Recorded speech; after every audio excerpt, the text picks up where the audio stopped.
నమస్కారం,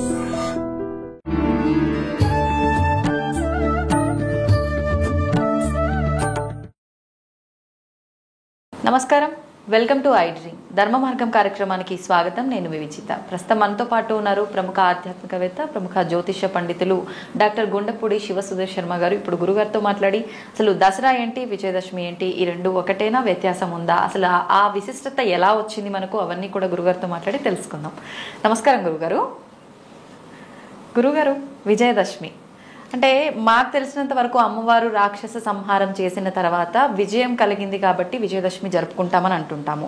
ఇంకొక రకంగా పాండవులకు సంబంధించి కూడా ఏదో ఉంది అని చెప్పి వింటుంటాం స్టోరీ. అసలు ఏంటి విజయదశమి వైశిష్టం ఏంటి, అదంతా కూడా తెలియజేయండి. ప్రథమం శైలపుత్రీచి, ద్వితీయం బ్రహ్మచారిణి, తృతీయం చంద్రఘాండేతి, కూష్మాండేతి చతుర్థకం, పంచమం స్కందమాతేతి, షష్ఠే కాత్యాయనీతి చ, సప్తమం కాళరాత్రంధ్య మహాగౌరీ చ అష్టకం, నవమం సిద్ధిదా ప్రోక్త, నవదుర్గా ప్రకీర్తితా.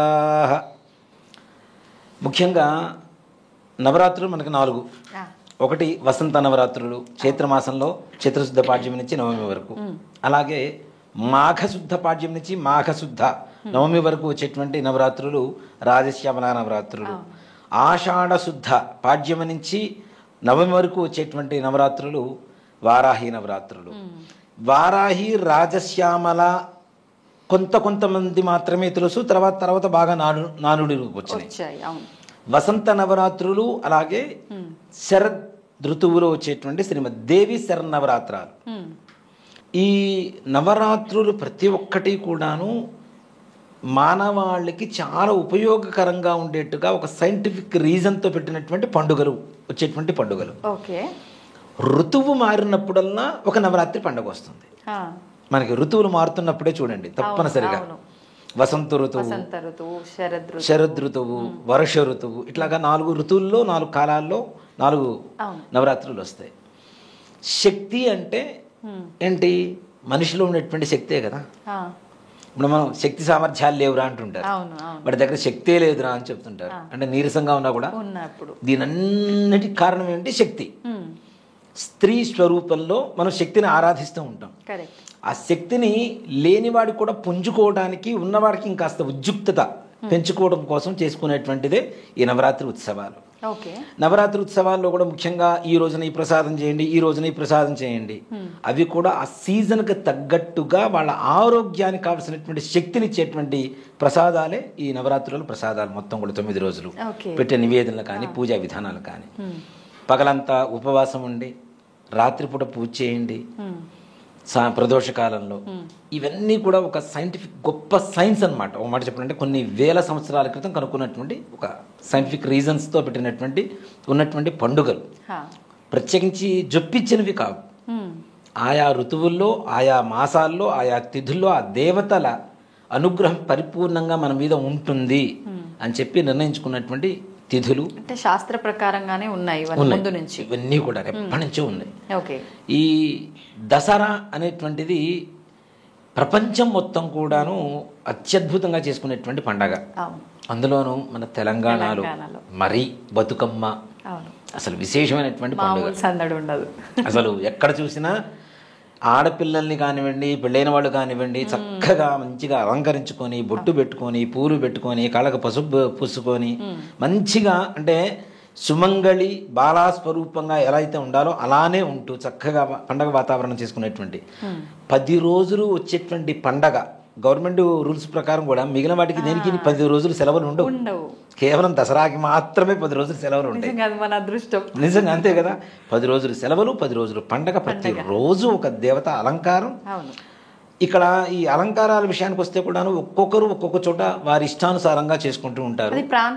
ప్రాంతాచారం, వాళ్ళ సంప్రదాయం ఏదైతే ఉంటుందో. ఇప్పుడు విజయవాడలో ఒక రకంగా చేస్తారు, శ్రీశైలంలో మరొక రకంగా చేస్తుంటారు. ఒక్కొక్క దేవాలయంలో కూడాను వారికి అనుకూలంగా ఉండేటువంటి అమ్మవార్లు కానివ్వండి, ఏవైనా ఐహిక ఆముష్మిక సుఖాన్నిచ్చేటువంటి దేవతలే. ధనపరంగా, ఆరోగ్యపరంగా, సంతానపరంగా, కుటుంబపరంగా ఏవైతే అవసరమవుతాయో ఆయా వరాలని, ఆ యొక్క అనుగ్రహాన్ని ఇచ్చేటువంటి దేవతా స్వరూపాలే అన్నీ కూడా. అయితే ఇప్పుడు శక్తి పీఠాల దగ్గరలో ఉన్న ప్రాంత ఆచారాన్ని బట్టి అది వాళ్ళు ఆచరిస్తున్నారు. దగ్గర ఉండేటువంటి శక్తి పీఠం ఏదైతే ఉంటుందో ఆ ప్రాంతంలో ఆయా ఆచారాలను బట్టి వాళ్ళు చేస్తూ ఉంటారు మనకి. ఇక్కడ ముఖ్యంగా మనకి చాలా మంది కూడా తెలంగాణ, ఆంధ్రాలు విజయవాడని బాగా ఇదిగా తీసుకుంటాం, మనం పాటిస్తుంటాం. ఆ పద్ధతిని ఎక్కువగా పాటిస్తూ ఉంటాం. విజయవాడలో ఏ అలంకారం అయితే అదే అలంకారం మన గుళ్ళల్లో చేసుకోవడం, ఇళ్లలో చేసుకోవడం, అమ్మవారి అష్టోత్తరం పూజ చేసుకోవడం, ఇలాంటివి చేస్తూ ఉంటారు. నిజంగా ఓ మాట చెప్పాలి అంటే నవదుర్గలు, ముందుగా మన శ్లోకం చెప్పే కదా, ప్రథమం శైలపుత్రీచి, ద్వితీయం బ్రహ్మచారిణి, తృతీయం చంద్రఘంటేతి, కూష్పాండేతి చతుర్థకం, పంచమం స్కందమాతేతి, సశ్యే కాత్యాయినీతి చ, సప్తమం కాళరాత్రంచ, మహాగౌరీచ అష్టకం, నవమం సిద్ధిదా ప్రోక్త, నవదుర్గా ప్రకీర్తితా. ఈ 9 దుర్గలు నవరాత్రులు. అందరూ కూడాను దుర్గా స్వరూపాన్ని ప్రతిరోజు పూజించాలి అంటే నాకు ఆ శక్తి చాలక ప్రసన్నమైనటువంటి దేవతా స్వరూపాలలో ఎక్కువగా పూజ చేస్తూ ఉంటారు. ముఖ్యంగా మొదటి రోజున బాలా త్రిపుర సుందరి. బాల అంటే ఎవరు? చిన్న పిల్ల. నిజంగా చాలామంది ఇప్పుడు సంప్రదాయం తగ్గింది, కానీ ఇప్పటికీ నేను చేస్తున్నటువంటి దేవాలయాల్లో నిజబాల పూజ అని చెప్పి చేస్తూ ఉంటాం. 8 సంవత్సరాల లోపల అమ్మాయిని తీసుకొని అమ్మాయికి ఉదయం పూట స్నానానికి కావాల్సినటువంటి, తలంటుకోవడానికి కావాల్సినటువంటి వస్తువులన్నీ ఇచ్చి, అమ్మాయిని మరలా మధ్యాహ్నం కావాలలో చిన్న చిన్న ఫుడ్ ఏదైనా పెట్టి, పండ్లు పలహారాలు ఇట్లాంటివి పెట్టి, సాయంకాల సమయంలో అమ్మాయిని మరలా దేవాలయానికి పిలిచి కాళ్ళు కడిగి, కాళ్ళకి పసుపు పూసి పారాణి పెట్టి, చక్కగా బొట్టు పెట్టి, తల జడ వేసి, పూలు పెట్టి అమ్మాయికి వస్త్రాలు సమర్పించుకుంటాం. అమ్మవారి స్వరూపంగా నిజబాల పూజ అంటారు తప్పనిసరిగా. దీన్నే కుమారి పూజ అని కూడా అంటారు. కౌమారి వేరు, కౌమారి వేరు, బాల వేరు. కౌమారము అంటే దాదాపు 15-16 ఏళ్ళు ఉన్న వాళ్ళు కౌమారి అంటారు. కాబట్టి బాల పూజ అంటే చిన్నపిల్లలకి దాదాపుగా 4-5 ఏళ్ళు, 6 ఏళ్ళు, 7 ఏళ్ళు, మహా అయితే 8 ఏళ్ళు, అంతకుమించి వయసు పెరగకుండా ఆ లోపల ఉండేటువంటి వాళ్ళని నిజబాల పూజ చేస్తాం. నిజంగా ఆ బాల పూజ చేసినప్పుడు అమ్మవారి వచ్చి తీసుకుంటుందేమో అనుకున్నంత ఆనందంగా కలుగుతుంది. అలాగే చివరి రోజున సువాసిని పూజ కూడా చేస్తాం. అంటే శాంత స్వరూపాలు ఎక్కువగా పూజ చేస్తూ ఉంటాం. అలానే బాల, గాయత్రి, సరస్వతి, దుర్గా, రాజరాజేశ్వరి, లలితా పరమేశ్వరి, భువనేశ్వరి రూపాలు ఏమైనా పూజ అమ్మకే. మరి అన్ని రూపాలున్న అమ్మ శక్తి ఒక్కటే కదా, ఒక్క రూపంగా ఎందుకు ఆరాధించకూడదు? ఇన్ని రూపాలు ఎందుకు ఆరాధించాలి చెప్తా. ఇక్కడ ముఖ్యంగా మహిషాసురుడు అనేటువంటి రాక్షసుడు అతి బలవంతుడు. ముఖ్యంగా కోర్టులో ఏదైనా ఒక ఇది ఇచ్చాం, దాఖలాలు చేసుకున్నాం, దానికి ఎలా దశల వారీగా ఇచ్చేస్తూ ఉంటారు. లైక్ హైడ్రా ఒక్కసారిగా ముట్టడిస్తే ఏమవుతుంది? జనాలు తిరుగుబాటు చేస్తున్నారా లేదా? అలాగే అమ్మవారు రాక్షస సంహారం చేయాలి అంటే ఒక్కొక్క శక్తి రూపంలో అమ్మవారు అవతరిస్తూ ప్రయత్నం చేసింది. ఆమెలోంచి ఒక్కొక్క శక్తిని అవతరింపజేయడం, ఆ శక్తితో యుద్ధం చేయడం. అలా కాదు అనుకున్నప్పుడు ఇంకొక శక్తి, అలా కాదనుకున్నప్పుడు ఇంకొక శక్తి. చివరికి ఈ నవశక్తులు మొత్తం కలిపి మహిషాసుర మర్దనిగా అవతరించి మహిషాసుర రాక్షస సంహారం చేసింది. అంటే చిన్న చిన్నగా ప్రయత్నిద్దాం, అంతే. తర్వాత ఒక్కసారిగా మొత్తం అమ్మవారి నవశక్తులు మొత్తం కలిపి యుద్ధం చేసింది. కాబట్టి ఒక్కొక్క రోజు ఒక్కొక్క అవతార రూపంలో అవతరించింది. కాబట్టి ఆ అవతారానికి మనం ప్రాధాన్యత ఇస్తూ పూజ చేస్తూ ఉన్నాం. అలా 9 రకాల శక్తులు కలిపితేనే నవదుర్గలేని మనకి నవరాత్రులు వస్తున్నాయి, ముఖ్యంగా చెప్పాలంటే. అయితే ఈ నవరాత్రులలో ఎవరైతే పూజా విధానం అంటే భక్తియుక్తులతో చేస్తారో తప్పనిసరిగా అమ్మవారి అనుగ్రహం పరిపూర్ణంగా ఉంటుంది. మొదటి రోజు బాలా త్రిపుర సుందరి పూజ చేసిన రోజుకి చిట్ట చివరికి రాజరాజేశ్వరి అమ్మవారు విజయదశమి రోజున మీరు ఇంట్లో పటం పెట్టుకొని లలితమ్మవారు పటం పెట్టుకొని పూజ చేయండి. కలశాలు, విగ్రహాలు, దేవాలయాలు ఇవన్నీ తీసి పక్కన పెడతాం. మొదటి రోజున అమ్మవారి ఫోటో చూడండి, మీరు ఫోటో తీసుకోండి కావాలంటే అమ్మవారి ఫోటోని.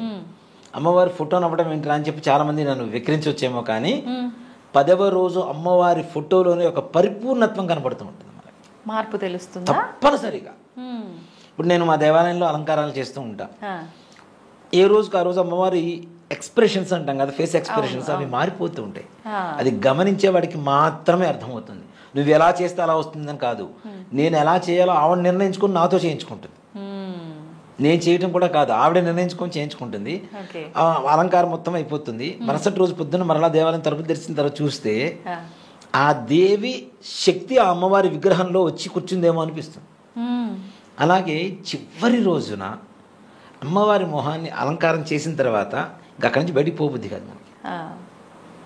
అలానే చూస్తూ నిండుగా ఉంటుంది.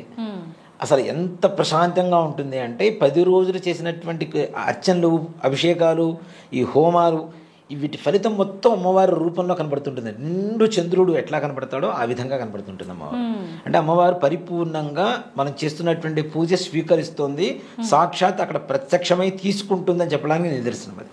అంతే. అది ఇంట్లో పటం కావచ్చు, కలశం కావచ్చు, ఏదైనా పెట్టుకోండి, మీకు తగినటువంటి ఒక మార్పు, పరిపూర్ణత్వం ఏదైతే ఉందో ఆ పరిపూర్ణత్వం తప్పనిసరిగా చివరి రోజున కనబడుతూ ఉంటుంది. ఇప్పుడు ఆలయాల్లో అంటే మీరు అన్ని రకాల మంత్రాలతో అమ్మవారిని ఆరాధిస్తారు కాబట్టి ఇలాంటి మార్పు వస్తుంది. ఓకే, ఇంట్లో అలాంటి మంత్రాలు అవన్నీ ఏం చేయలేరు కదా, నిజంగా అక్కడ కూడా అమ్మవారు వచ్చి ఉంటారా? నిజంగా తప్పనిసరిగా ఆర్తితో పిలవాలి, మంత్రంతో కూడా కాదు. అక్కడ ఆర్తితో పిలిస్తే, ఇప్పుడు మంత్రాలు చెప్పే బ్రాహ్మణం కొంతమంది ఉంటాం, అహంకారంతో మంత్రం చెబితే అమ్మవారు వస్తుందా? రారు. కాదు కదా, కాదు కదా. అమ్మవారిని ఆర్తితో పిలవాలి, హృదయపూర్వకంగా మనస్ఫూర్తిగా భక్తితో విశ్వసించి అమ్మా నువ్వు రా అమ్మ అంటే, నిజంగా చెప్తున్నానమ్మా, అమ్మవారి అనుగ్రహం చాలా చాలా విశేషంగా ఉంటుంది. నేను అంతకుముందు కూడా కొన్ని చోట్ల చెప్పాను, నవరాత్రులు అలంకారం చేస్తూ ఉన్న సమయంలో, అంతకుముందు మన దాంట్లో కూడా చెప్పినట్టున్నా నేను. నా 13వ సంవత్సరంలో నేను అలంకారాలు చేయడం మొదలుపెట్టా అమ్మవారికి. నా 11 సంవత్సరాలకు ఒక దేవాలయానికి ప్రధానార్చకత్వం తీసుకున్నా నేను. 11 సంవత్సరాలకి 13 సంవత్సరాలకి అమ్మవారికి అలంకారం చేయాలి అనేటువంటి ఒక మొదలుపెట్టాం. గుంటూరులో హరిహర క్షేత్రం అని ఒక దేవాలయం ఉంటుంది, దాంట్లో శివాలయంలో రాజరాజేశ్వరి అమ్మవారు ఉంటుంది. సరే, ఇప్పుడు 13 సంవత్సరాలకి ఎంత ఉంటాం? మహా అయితే ఇంత సైజులో ఉంటాను గట్టిగా, మహా అయితే. నాతో పాటు ఒక సహాయం తీసుకున్నా, ఒక సహాయకుడిని, పెద్ద ఆయన్ని. ఆయనకి అప్పటికి 40-42 ఏళ్ళు ఉంటే, సరే వచ్చి చేస్తాను సుధీర్, నీతో పాటు హెల్ప్ చేస్తాను, చేద్దామని అన్నారు. నా ఇంట్రెస్ట్ కొద్దీ ఆయన వచ్చారు నాతో పాటు. వచ్చి సరే అని చెప్పి చేస్తున్న సమయంలో మహర్నవమి, మహిషాసురమర్దిని అలంకారం అమ్మవారు. అన్ని రోజులు అలంకారం చేస్తున్నాం. తెల్లవారితే మహర్నవమి, మహిషాసురమర్దిని అలంకారం, దుర్గాష్టమి పూజలు మొత్తం అయిపోయినాయి, అంతా అలంకారం చేసాం. ఇప్పుడున్న టెక్నాలజీ ఓ మాట చెప్పాలంటే 90s లో లేదు పెద్దగా. లైట్లు అవి కావాలంటే కూడాను మాకున్న బడ్జెట్లో, మాకున్న టెక్నాలజీని యూజ్ చేసుకుంటూ ఆ దేవాలయం మొత్తం కలర్స్తో, అంటే అమ్మవారు మాత్రం నీలంగా, చుట్టూ దేవాలయం మొత్తం ఎర్రటి వర్ణంతో లైట్స్ వచ్చేలాగా ప్లాన్ చేసుకున్నాం. పెద్ద కర్ర కట్టాం అమ్మవారికి ఎదురుగా, పైన దాన్ని మొత్తం బల్బులు పెట్టేసి మొత్తం బ్లూ లైట్స్ పెట్టేసాం, బ్లూ కలర్ పేపర్ అంటే ఇచ్చేసాం దానికి, మొత్తం ఇట్లా కట్టేసి పెట్టేసాం. దేవాలయం చుట్టూ కర్టన్స్, క్లాతులు, వైట్ క్లాత్ కట్టేసి వాటి కింద గిన్నెలు పెట్టి గిన్నెల్లో బల్బులు పెట్టి వాటి మీద రెడ్ కలర్ పేపర్ వేసాం. ఈసారి ఈ ఏదైతే కర్టన్ ఉంటుందో కర్టన్ కి రిఫ్లెక్ట్ అవుతూ ఉంటుంది రెడ్ మొత్తం. ఇప్పుడు పవర్ ల్యాంప్స్ అంటాం కదా, అవి అప్పట్లో ఆ టెక్నాలజీతో వాడుకున్నాం మేము. మస్తు క్రియేటివ్ గా ఆలోచించి పెట్టాం. మొత్తం అయిపోయింది, మహిషాసురమర్దిని అలంకారం అయిపోయింది. 12 అవుతుంది అర్ధరాత్రి. ఇంకా ఆయన, నేను వెళ్ళిపోతాను సుధీర్, నువ్వు క్లీన్ చేసుకుంటావు కదా, నేను వెళ్ళిపోతున్నాను అన్నారు. నాకున్న అలవాటు ఏంటంటే మరుసటి రోజు పొద్దునకి మొత్తం రెడీగా ఉండాలి, లేకపోతే నాకు రాత్రి నిద్ర కూడా పట్టదు. సరే ఆయన వెళ్ళిపోయారు కదా అని చెప్పి నేను మొత్తం చిమ్ముతూ ఉన్నాను, దేవాలయం మొత్తం క్లీన్ చేసుకుంటూ ఉంటే ఇలా తల వంచుకొని చిమ్ముతూ ఉంటాం కదా మొత్తం. ఇలా చూసేసరికి మనం ఇలా అంటాం కదా ఒకసారి, ఇలా బాగున్నావా అని, ఆ 2 హైబ్రోస్ అలా పైకి ఎగిరినాయి. అది నిజం కాదు అని చెప్పడానికి ఎక్కడ ఇది లేదు, మొత్తం నిజం స్పష్టంగా చెప్పవచ్చు. ఎలా అంటే కర్రకున్నటువంటి బల్బులు మొత్తం టప మొత్తం 24 బల్బులు కింద పడి పగిలిపోయినాయి అదే క్షణంలో. కర్రగానే ఉంది, హోల్డర్స్ ఉన్నాయి, ఒక బల్బు లూజ్గా ఉంటే ఒక బల్బు కింద పడాలి, మొత్తం 24 బల్బులు మొత్తం టప కింద పడిపోయినాయి. 24-28 ఉన్నాయి బల్బులు. ఈ చుట్టూ ఉన్న లైట్లు బాగానే ఉన్నాయి, ఏదైనా కరెంటు పవర్ ఏదైనా ఎక్స్ట్రా అయితే మొత్తం పగిలిపోవాలి, మిగిలినవన్నీ బాగానే ఉన్నాయి, మొత్తం కింద పడ్డాయి. ఇక చూడండి, ఒంట్లో ఒడుకు పుట్టింది అనమాట. 13 ఏళ్ళకి ఏం తెలియదు అసలు, ఆడ అమ్మవారు ఎట్లా వస్తుంది ఏంటి అనేది కూడా మనకి తెలియదు. ఒక్కరే ఉన్నారు. దేవాలయం ఇక్కడ ఉంటుంది, ఇక్కడ నుంచి ఒక 10 అడుగులు యంత్రాలయం ఉంటుంది, అక్కడి నుంచి ఇంకో 10 అడుగులు మామూలు భక్తులందరూ సందర్శించుకునేటువంటి హాల్ ఉంటుంది. దాని వెనక గ్రిల్స్ ఉంటాయి, గోడ మీద గ్రిల్స్ ఉంటాయి. అదే గుళ్ళో మా రూము, అప్పట్లో అర్చకుడికి ఇచ్చినటువంటి రూము. మా అమ్మగారిని తీసుకొని వచ్చే భయం పుట్టి, అమ్మ నువ్వు వచ్చి కూర్చో కాసేపు, నేను అక్కడ క్లీన్ చేసుకుంటా, నాకు ఏదో సౌండ్లు అవుతున్నాయని. మా అమ్మగారు వచ్చారు, అమ్మవారికి ఎదురుగా కూర్చొని ఆవిడ తూలుతో నిద్రపోతుంటే నేను ఇక్కడ నుంచి 20 అడుగులు దూరంలో గట్టిగా అరిస్తే వినపడదా? వినిపిస్తుంది. అమ్మవారు ఎదురుగా కూర్చున్నా, అక్కడి నుంచి లే అని చెప్పి ఇక్కడ నుంచి గట్టిగా అరుస్తున్నా.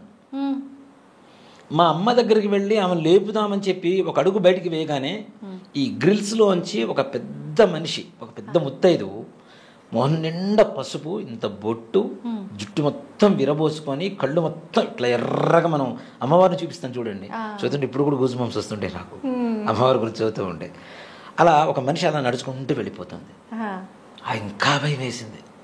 లోపలికి వచ్చేసి ముందు క్లీన్ చేసుకోవడం తర్వాత సంగతి, తలుపులు వేద్దామని చెప్పేసి ఇట్లా తలుపులు ఆగుతూ ఉంటే సౌండ్ అనమాట గట్టిగా, ఒరే నాన్న నిన్నేరా, నా పేరు అమ్మవారి నోటి నుంచి స్పష్టంగా నేను విన్నా నా 13వ సంవత్సరాల్లో. ఒరే నాన్న సుధీర్ నిన్నేరా, ఉండురా, ఒరే ఇట్లా. ఎలా అంటే మన తల్లి మనల్ని ఎలా పిలుస్తుంది, ఒరే అట్లా వెళ్ళొద్దు రైట్ రారా అని చెప్పి, అంత ప్రేమగా ఉండేటువంటి గొంతు. ఇంకా భయం వేసింది, తాళాలు వేసేసాను. మా అమ్మ దగ్గరకు వచ్చి ఇట్లా గట్టిగా లేపా. దాని నుంచి అరుస్తుంటే ఎందుకు లేవంటే, ఎప్పుడు పిలిచేవరా అని అడిగింది. ఆమెకి వినపట్టలేదు. కాదు, ఎవరు బయట ఎవరో తిరుగుతున్నారు, ఓ పెద్ద ఆవిడ తిరుగుతుంది, పై చూసొద్దాం పదా అని చెప్పి టార్చి లైట్ వేసుకొని గుడి మొత్తం వెతికితే ఎవ్వరూ లేరు. నాకు ఆ రోజు నుంచి అమ్మవారంటే పిచ్చి పట్టింది. నేను ప్రత్యంగా ఉపాసన చేయడానికైనా రాజశ్యామల, భగడాముకి, ఈ దశమహావిద్యలు ఇవన్నీ ఉపాసన చేయడానికి కూడా కారణం నాంది ఎక్కడ అంటే అక్కడే. అక్కడ నిజంగా ఎంత అదృష్టమో కదా అట్లా జరగడం. నిజంగా నా జీవితంలో నేను అంటే నా 13వ సంవత్సరం, ఇప్పుడు 43 ఏళ్ళు 30 ఏళ్ల క్రితం జరిగింది నాకు ఇది. ఇప్పటికి మర్చిపోలేము ఇంకా జీవితంలో అది. ఆ సంఘటన అంటే సాక్షాత్ అమ్మవారి కంఠం, అమ్మవారి కనురెప్పల కదలిక. నాకు ఇప్పటికీ మహర్నవమి అంటే చాలా ఇష్టం. అలానే మరుసటి రోజు అక్కడ అలంకారం చేస్తున్నాం. ఈ నాలుక బయటికి పెడతాం కదా, నాలుక బయటికి పెడతాం ఇలా మహిషాసురమర్దిని అని. ఒక పేపర్తో కట్ చేసి దాని మీద ఒక కలర్ లాంటిది, రెడ్ కలర్ వేసి మైనం పెట్టేసి అంటిస్తాం. ఈ పెదవుల దగ్గర అమ్మవారి విగ్రహానికి అంటిస్తాం. పెడుతున్నాం కింద పడుతుంది. ఇష్టం తల్లి, నాకు విసుగుడుతుందని చెప్పేసి మంగళసూత్రాలు ఇక్కడ ఉంటాయి కదా, మంగళసూత్రాల మీద ఆ పేపర్ పెట్టా. అట్లా పెట్టి ఇటు తిరిగాను, టక్కని ఇక్కడ ఉంది. ఏమనుకోవాలి అసలు అమ్మవారిని అక్కడ ఆటలాడుతున్నారు. అసలు నాకు ఇంకా అనిపించింది, ఇంక స్టార్ట్ అయింది అమ్మవారి లీల, ఇక్కడి నుంచి మనం వెళ్ళిపోవడం మంచిది తొందరగా. అమ్మవారి ఎక్స్పీరియన్స్ అయింది, తట్టుకోవడం కష్టం. కరెక్ట్ అది కూడా మరలా నెక్స్ట్ ఇయర్ మహర్నవమి రోజునే. ఎవరు పెట్టారంటే ఎవరు పెట్టలా, అందరం బయటే ఉన్నాం. నేను అడుగు బయటికి వేసి బయటకు వస్తున్నా, ఇట్లా తిరిగాను. నాలుగు ఇక్కడ పెట్టింది, ఇక్కడ పోయి ఎట్లా అతుక్కుంటుంది. అవును, మళ్ళీ మరుసటి రోజు సాయంత్రం తీసేంత వరకు ఆ నాలుగు ఊడల. అప్పటికి 10 సార్లు ప్రయత్నించినా ఉండనటువంటి నాలుక ఆ ఒక్కసారికి అట్లా అంటుకుపోయింది. మహిమ చూపించారు అక్కడ, నేనున్నాను అని. ఇంకా అప్పటి నుంచి నాకు గాయత్రి అమ్మవారి 24 లక్షల సార్లు జపం చేయాలని ఒక ఆలోచన. అమ్మవారి అంటే ఇష్టం. అలంకారాలు, ఇప్పుడు నాకు అలంకార బ్రహ్మ అనేటువంటి బిరుదు అధికారికంగా శృంగేరి వారి పీఠం నుంచి ఒక దేవాలయం వారి ఇచ్చింది నాకు. కానీ నాకు 14 ఏళ్లకి మా పురోహితులు కానీ గుళ్ళోకి వచ్చేటువంటి భక్తులు కానీ అప్పుడు ఇచ్చినటువంటి బిరుదే ఇది, అలంకార బ్రహ్మ సుధీర్ శర్మ.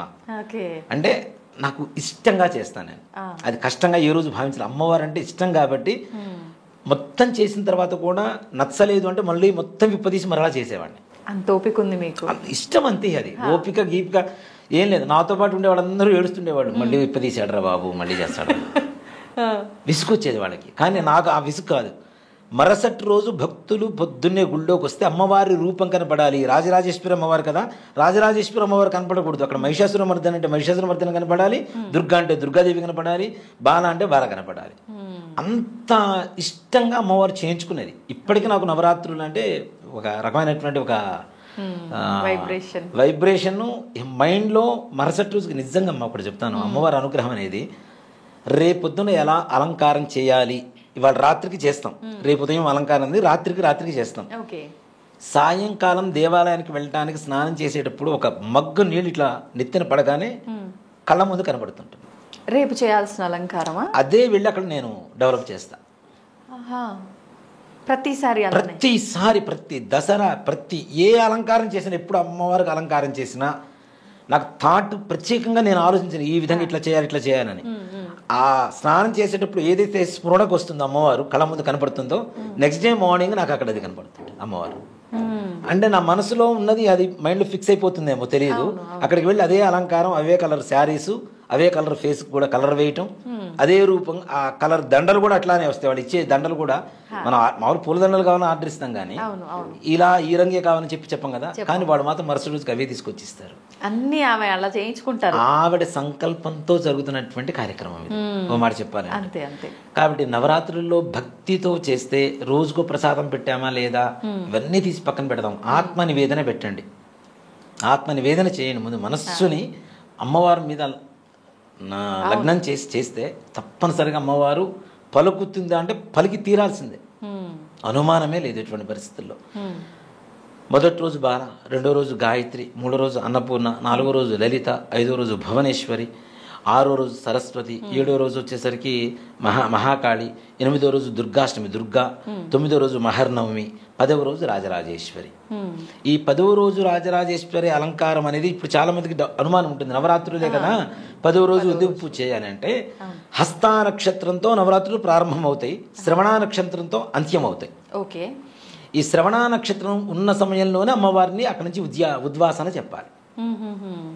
మనం కలశం పెడతాం కదా, కలశం కానీ ఫోటో కానీ ఏదైనా అది అక్కడి నుంచి మంగళవారం రోజున అదే శ్రవణ నక్షత్రంలో మాత్రమే మనం ఉద్వాసన అనేది పలకాలి. కాబట్టి 10వ రోజు కూడా ఉదయం కూడా పూజ చేయాలి. ప్రతిరోజు సాయంకాలం వరకు ఉపవాసం ఉండి అప్పుడు పూజ చేసుకుని భోజనం చేస్తున్నాం కదా, మరి 10వ రోజు ఎలా చేయాలంటే మధ్యాహ్న సమయంలో అమ్మవారిని పూజ చేసుకొని ఉదయం పూట ఉద్వాసన చెప్పి మధ్యాహ్న సమయంలోనూ భోజనం చేయాలి తప్పనిసరిగా. పండుగ రోజు కాబట్టి తప్పనిసరిగా. మరి విజయదశమికి దసరాకి సంబంధం ఏంటి?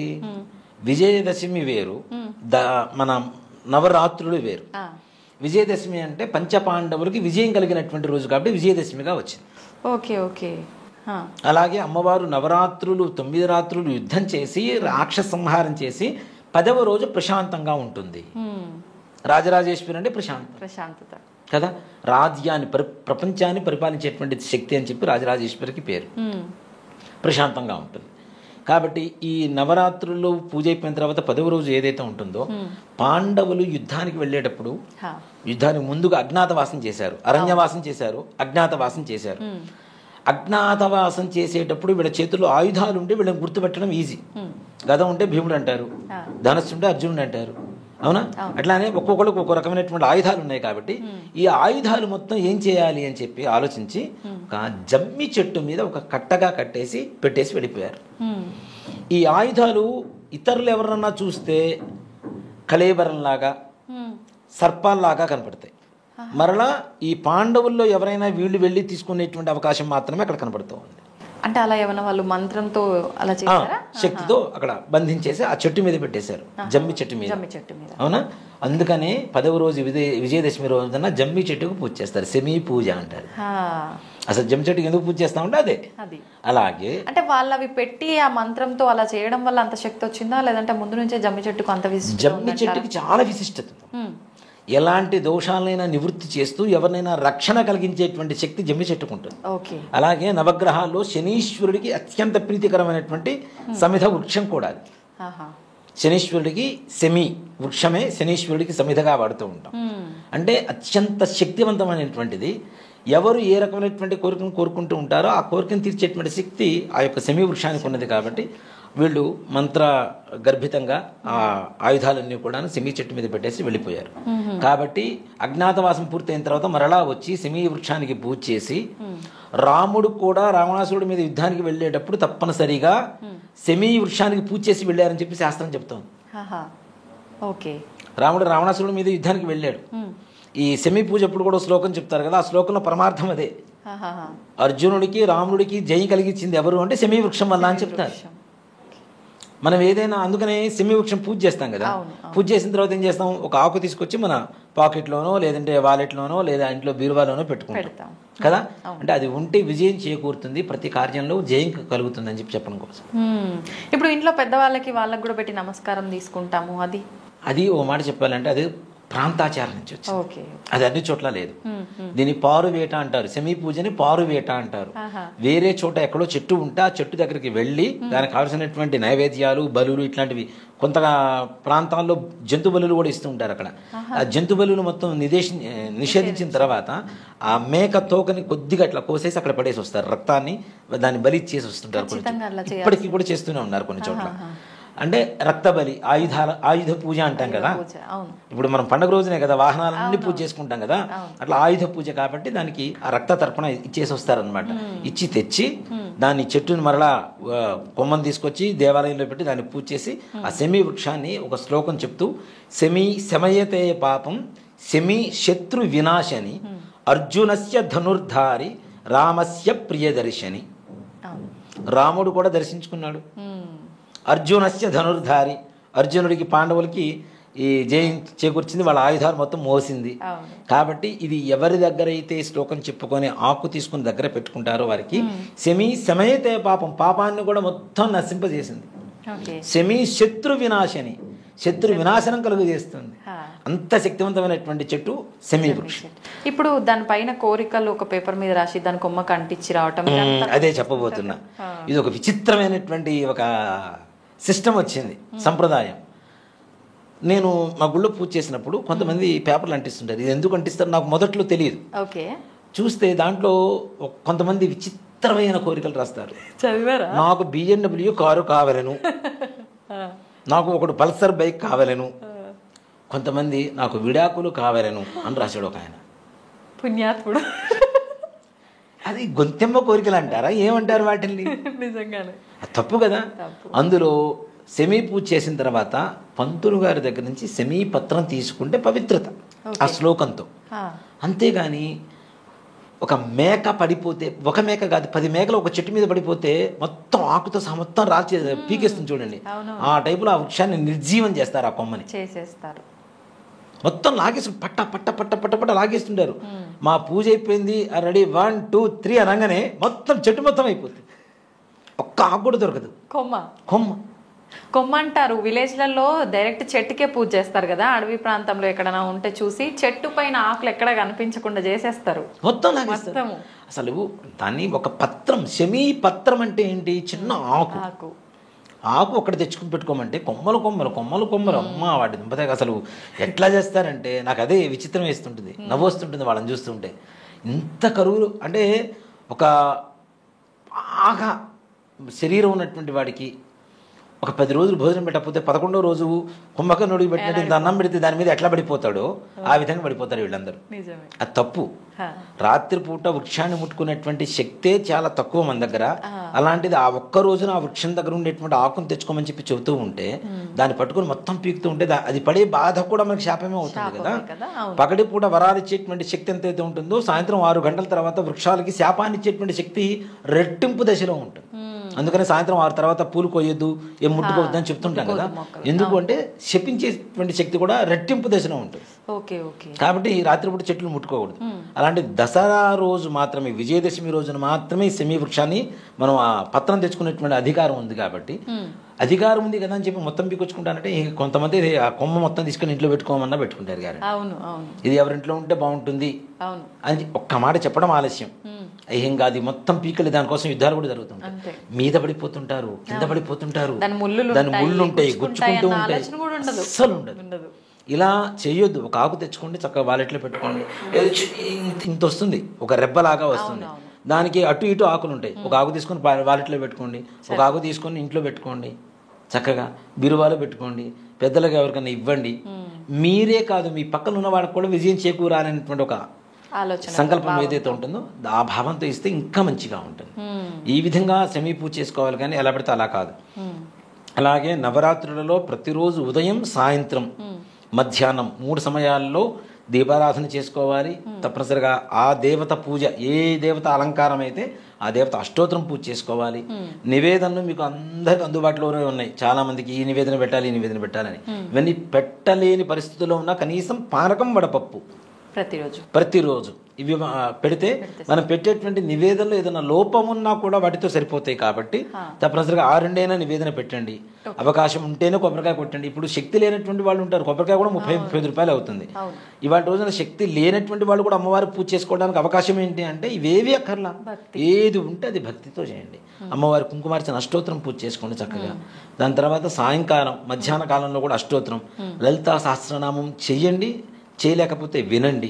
లలితా సహస్రనామంలో కూడా చాలా తప్పులు చదువుతూ ఉన్నారు. కాబట్టి అవి చాలా తప్పు. చదవకపోయినా పర్లేదు, అసలు చదవకపోయినా పర్లేదు, వినండి. ఇప్పుడు శ్రీమాత శ్రీ మహారాజ్ఞి శ్రీమత్సింహాసనేశ్వరి చిదగ్నికుండ సంభూత, అక్కడ దీర్ఘం లేకపోయినా పెడుతూ ఉంటే ఒక అర్థం, ఒక అక్షరం మార్చేస్తుంది మొత్తం. రామునితో కపివరుండిట్లనియే అనేటువంటిది ఒక భాష, ఒక మాట. కా తీసుకెళ్ళి తో పక్కన పెట్టండి. రాముని తోక పివరుండిట్లనియే, కా ఒక్క కానే మారింది పక్కకి. అర్థం మారిపోయిందా లేదా? చాలా మారిపోయింది. చండీ సప్తశతిలో ఒక శ్లోకం ఉంటుంది. ఒక గురువు గారి దగ్గర ఒక శిష్యుడు వెళ్ళి నాకు చండీ సప్తశతి కావాలని అడిగాడు. నాకు విద్యాభ్యాసం చేయండి అంటే చేశాడు ఆయన. చేసిన తర్వాత శిష్యుడు వచ్చాడు. కొన్ని రోజుల తర్వాత పెళ్లి చేసుకున్నాడు, భార్య చనిపోయింది. మరలా పెళ్లి చేసుకున్నాడు, మళ్ళీ భార్య చనిపోయింది. మళ్ళీ పెళ్లి చేసుకున్నాడు, మళ్ళీ భార్య చనిపోయింది. ఎందుకు అట్లా అవుతుంది? ఇలా భార్యలు చనిపోతూనే ఉన్నారు. 5 భార్యలు చనిపోయిన తర్వాత గురుగారి దగ్గరికి వెళ్ళాడు. వీడికి డౌట్ వచ్చింది, నేను చేస్తున్న దాంట్లో ఏదో తప్పు ఉంది, గ్యారంటీ అని చెప్పి వెళ్ళి గురుగారు నా భార్య ఇట్లా చనిపోతున్నారు, అసలు నేను చేస్తున్న చండీలో ఏమైనా తప్పు ఉందా ఒకసారి చెప్పండి అంటే వాడు శ్లోకాలు చెప్తూ ఉన్నాడు. దాంట్లో భార్యానాం రక్షతు భైరవి అని చెప్పి ఒక శ్లోకం వస్తుంది. వీడు భార్యానాం భక్షతు భైరవి, రా భా ఒకటే అక్షరం. భక్షతు అంటే పోతున్నా, మరి నువ్వు చేస్తున్న తప్పిదేరా, ఒక్క అక్షరమే ఇంత అర్థాన్ని మార్చింది, నీ భార్యలు చనిపోవడానికి కారణం ఇదేరా అని చెప్పాడు. అంటే అసలు చదవకపోయినా పర్లేదు, విన్నా పర్లేదు. నవవిధ భక్తుల్లో శ్రవణం అనేది చాలా విశేషమైనటువంటిది. కాబట్టి విన్నా పర్లేదు, కానీ లేని పొంది రాగాలు తీసి ఎవరిష్టానికి వాడు ఒక సంగీతంలాగా దాన్ని మార్చేసి, అందరూ సంగీత విద్వాంసులే, ఎవరికి వాళ్ళు గానకోకిల, అసలు అంటే దాన్ని మారుస్తున్నారు. అలా మార్చడం అనేది తప్పు. ఉన్న దీర్ఘాలు తీసేసి లేని వాటికి దీర్ఘాలు పెట్టి, ఒత్తులు పెట్టి, ఉన్న వాటికి ఒత్తులు తీసేస్తే దాని అర్థం మారిపోతుంది, వచ్చే పరమార్థం మారిపోతుంది. అంతే. కాబట్టి దయచేసి లలితా సహస్రనామం కానీ, ఖడ్గమాల కానీ, త్రిశతి కానీ ఏవైనా చేసేటప్పుడు జాగ్రత్తగా చేయాలి. 1-2 సార్లు వింటూ ఉంటే నోటికి వస్తూ ఉంటుంది. అప్పుడు పుస్తకం తీసుకొని చక్కగా చదువుకోండి.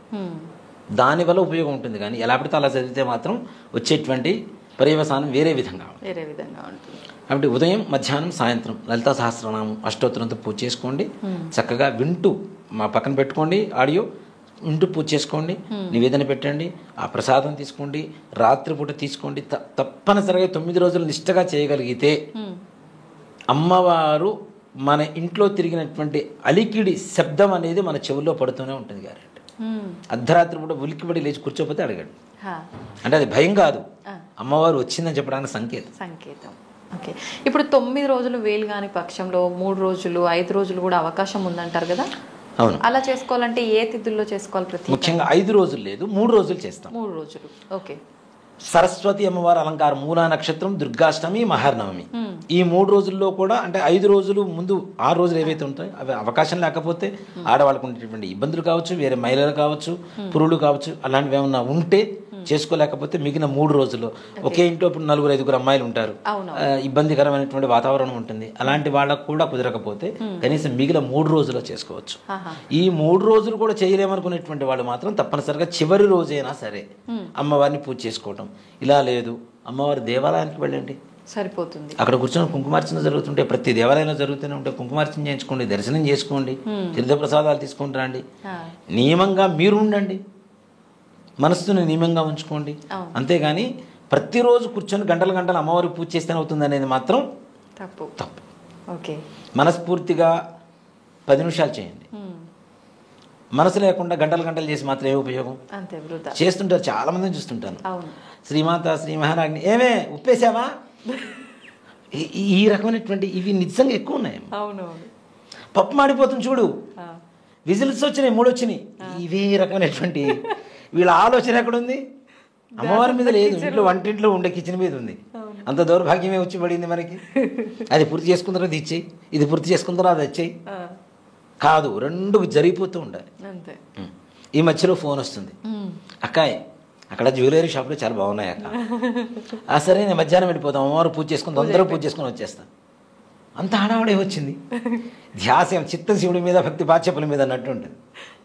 ఇలాంటి అంటే చాలా చోట్ల నేను ప్రాక్టికల్గా చూస్తుంటాను కాబట్టి ఇప్పుడు గుళ్ళల్లో కూడా సామూహికంగా జరుగుతున్నాయి లలిత సహస్రనామాలు ఇలాంటి పారాయణాలు అన్నప్పుడు కూర్చుంటారు, ధ్యాస అంతా షాపింగ్ల మీద, బట్టల మీద, పక్క వాళ్ళు వేసుకొచ్చిన నగల మీద, పక్క వాళ్ళు కట్టుకున్న చీరల మీద, బ్లౌజ్ డిజైన్స్ మీద ఎక్కడ కుట్టించాం? అవునా, ఎంత అయింది? ఈ రకమైనటువంటి అంటే నా కళ్ళారా చూస్తుంటా, నా చెవులారా వింటూ ఉంటా. అక్కడ అభిషేకం జరుగుతూనే ఉంటుంది. వీళ్ళ గొడవ వీళ్ళదే, మా గొడవ మాదే. అక్కడ మంత్రం కాదు, ఇక్కడ మంత్రాలు ఎక్కువ. కాబట్టి ఇలాంటివి లేకుండా ఉన్న 10 నిమిషాలైనా మనస్ఫూర్తిగా అమ్మవారి మీద మనస్సుని లగ్నం చేస్తే అమ్మవారు తప్పనిసరిగా అనుగ్రహిస్తున్నాం. ఇప్పుడు భవానీ మాలలు అని చెప్పి కూడా వేస్తుంటారు కదా, ఈ 9 రోజులు నిజంగా మాల వేసుకోవాలా లేకపోయినా నిష్టగా నియమాలు పాటిస్తూ ఉంటే సరిపోతుందంటారా? అక్కడ మాలాధారణ, వస్త్రధారణ, దీక్ష, మనస్సు లగ్నం చేసుకోవడం కోసం చేసేటువంటివి ప్రధానమైనటువంటి అంశాలు ఇవి. బండి మీద ఒక వస్త్రం ఉంది, ఒక మాల ఉంది, తప్పు చేయడానికి భయపడతాడు గ్యారంటీగా. ఆటోమేటిక్గా భయపడతారు కదా, అమ్మవారి మాల ఉంది చేయకూడదు. ఆ మాల లేకపోతే ఏం కాదులే ఒక్కసారేగా అని ఏదైనా తప్పు చేయడానికి అవకాశం ఉంటుంది. కాబట్టి మనస్సుని దేవుడి మీద కేంద్రీకరించడానికి, దీక్షగా చేయడానికి ఏమాత్రం కూడా తప్పు లేదు, చెయ్యవచ్చు అని కూడా చెప్తా. 9 రోజులనే కాదు, నా 11 రోజులు చేసేవాళ్ళు ఉన్నారు, 40 రోజులు చేసేటువంటి వాళ్ళు ఉన్నారు. నిజంగా కొంతమంది అయితే మగవాళ్ళని కూడా చూశాను, స్త్రీ రూపంగా మారిపోతుంటారు కూడా వాళ్ళు. చీర కట్టుకునేటువంటి ఆడవాళ్ళని కూడా, మగవాళ్ళని కూడా చూశాను నేను దీక్షలో. మన దగ్గర చేస్తారా? చాలా మంది అమ్మ చీర కట్టుకుంటారు, చక్కగా పెద్ద బొట్టు పెట్టుకుంటారు, తర్వాత కాళ్ళకి మెట్టెలు పెడుతుంటారు, పట్టీలు పెట్టుకుంటుంటారు. ఇది వాళ్ళ ఇష్ట ప్రకారమా లేదంటే ఆచారము?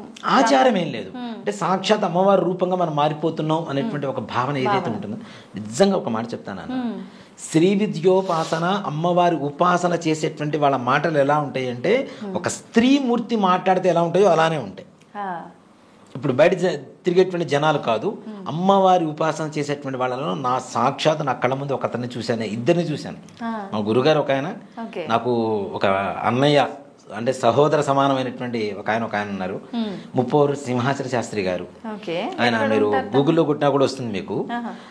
నేను అలంకారాలు నేర్చుకుంది ఆయన దగ్గరే. ఆయన ఎలా అంటే సాక్షాత్ అమ్మవారు మాట్లాడితే ఎలా ఉంటుందో అలా మాట్లాడుతుంటారు. రాను వాళ్ళు చేసేటువంటి ఇది కూడా ఆడవాళ్ళు పవిట సర్దుకుంటారు కదా, వాళ్ళు పైన వేసుకున్నటువంటి ఉత్తరాయణ కూడా మాటికి ఇట్లా సర్దుకుంటూ ఉంటారు. ఆయన ఒక ఆయన శర్మాజీ గారు అని గుంటూరులో చిలకలూరుపేట రోడ్లో ఒక దేవాలయం కట్టించారు, అమ్మవారు లలితాపీఠం అని, మా గురువు గారు. ఆయన కూడా అంతే సాక్షాత్ అమ్మవారి స్వరూపం. ఆయన చూస్తుంటేనే ఇప్పుడు చాలా మంది నా దగ్గరకు వచ్చి కొంతమంది చూస్తుంటారు, వచ్చి కూర్చొని వెళ్ళిపోతుంటారు. ఏమైంది, ఏం మాట్లాడాలి అంటే, ఏం లేదు మిమ్మల్ని కాసేపు చూస్తే మాకు ఉండేటువంటి ఇది వెళ్ళిపోతుంది, కాన్ఫిడెన్స్ వస్తుంది, అందుకని చూడటానికి వచ్చాం గురుగారు అని చెప్పేసి వెళ్ళిపోతుంటారు. నాకు ఒకప్పుడు నాకు కలిగిన అనుభూతి అది. మా గురుగారు నాకు ఏదైనా ప్రాబ్లం, మనసు బాగాలేదు, పోయి కాసేపు ఆయన ఎవరితోనో మాట్లాడుకుని నాకు సంబంధం లేదు, ఆయన కాసేపు చూసేసి వచ్చేవాడిని. ఎందుకు వచ్చేవరా? ఏం లేదు గురుగారు, కాసేపు మీతో మిమ్మల్ని చూసి వెళ్దామని వచ్చేవాడిని. ఏంటంటే బాధ పోయేది. వెళ్తే పాజిటివ్ గా అనిపిస్తుంది, అలా కూర్చున్నా పాజిటివ్ వైబ్స్ ఏవైతే ఉంటాయో అవి మా గురుగారిని చూస్తే నాకు కలిగేది. అలాంటి వాళ్ళని ఇద్దరిని నేను నా కళ్ళారా ప్రత్యక్షంగా చూశాను. నేను ఇద్దరు శ్రీ విజయోపాసకులే. వాళ్ళు నిదానంగా స్త్రీతత్వం, పరిపూర్ణమైనటువంటి స్త్రీతత్వం వాళ్ళలో కలుగుతుంది. ఆయన నిజంగా అంటే మా గురుగారిని నేను ఇమిటేట్ చేస్తున్నాను కదా, వాళ్ళు మాట్లాడేటువంటి మాటలు కూడా, ఏమిటి అబ్బాయి ఎందుకు వచ్చావు ఇటు, ఏమైంది, ఇట్లా ఆ ఎక్స్ప్రెషన్స్ అవి చూస్తుంటే మొత్తం మారిపోతుందమ్మా. అంటే అమ్మవారిలో వాళ్ళు లీనమైపోయారు.